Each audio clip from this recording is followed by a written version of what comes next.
Hello everybody, and welcome back to the channel. Has it been a long time?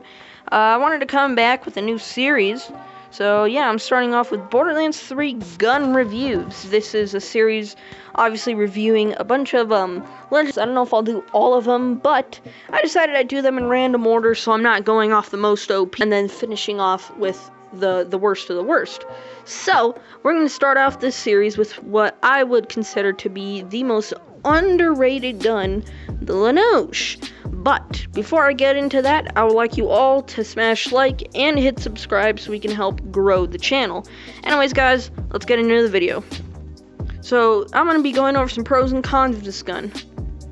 One pro to this gun is that it does do a lot of damage if you're playing right with it. If you're playing Zane, or if you're playing any character that can really bring out this damage, it works fine. It can easily do the Malon takedown up until low 10, but it does struggle in the Guardian takedown, as I've found from my testing. It easily sheds through most enemies, and although the one I have is Fire Element, if you get a matching Element one to, let's say, any enemy you're going up against, it'll work much better than what I have here.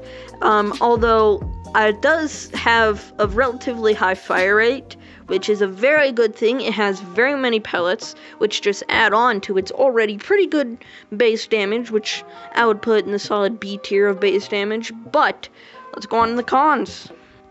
What once was a pro is also its con. The high fire rate coupled with the large bullet count every time you shoot out this weapon, it consumes a lot of ammo, as you might expect. In fact, it consumes more ammo, or almost equal to that, of the Tizzy, which has been known to consume way more ammo than it actually needs to. It's on the higher end of ammo consumption for not only COV pistols, but also pistols in this entire game, and I think that is one reason why people just don't use it very much. I've also noticed that even though its mobbing potential is very good, when it comes to bossing, it's not too good. I'll just say that you're gonna need to rely on other tools to boss, and this just does not help you boss. Although you can defeat some, like Grave War and Gigamine, but those are easy bosses to fight. When you come up against the harder ones like the Wotans and the Scourges, you're gonna have no chance with the Gun-Linoge because of its high fire rate, ammo consumption, and also the fact that it's just not very good for bossing. Its biggest con, however, is its very, very low accuracy. You're going to be needing thing like it's a shotgun, getting right up into enemies' faces and shooting them that way. If you use it any other way, it's not going to end up too good for you, and you're going to most likely just get clapped in every single situation that you're in. There's more negatives to this gun than there is positives, but that is also true for many of the best weapons in this game, so we kind of brush that off and just mainly look at other numbers. In the video, I am using a build called Metal Messiah Zane, created by Epic NG. I will leave that in the description below. But this build has been known to be one of the highest damage Zane builds, which is mainly centers around stacking commitment. And with actually there isn't really max stacks of commitment, but with a lot of stacks of commitment, you're going to be able to pull off Tizzy type damage with this thing. But if you move on to other characters, it's not going to do too well, such as on Moe's, although she can completely negate the fact that this thing consumes irregularly high amounts of ammo. She can't really boost it that much. She can't really do much with it. She's not going to be able to do the damage you can be able to do on Zane. Then we move on to Amara, who I think is the character that you should be using this on, opposed to Zane, because she can boost its elemental damage.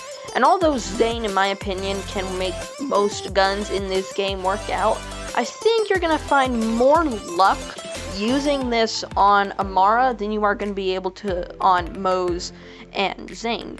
There's one person I left out of that, and that is Flak. Here's the thing with Flak. Flak can sort of bring out the bossing type elements in this gun, such as with his capstone Megavore, with his automatic critical hits.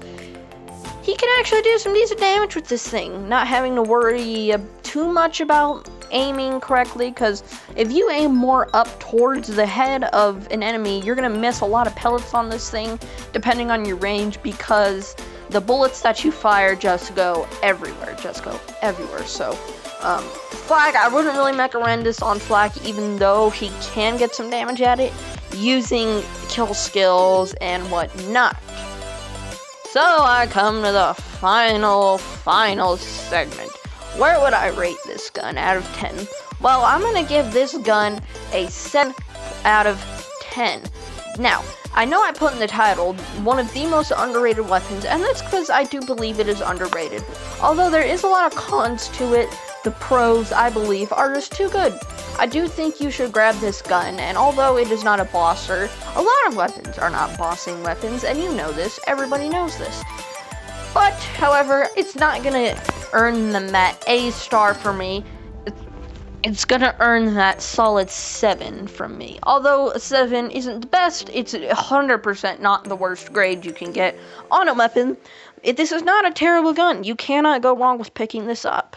And although I know I've kind of trashed on it in this video, it's still a good weapon, and I do believe that it is a criminally underrated weapon and should be used in more builds, especially on Zane and Amara.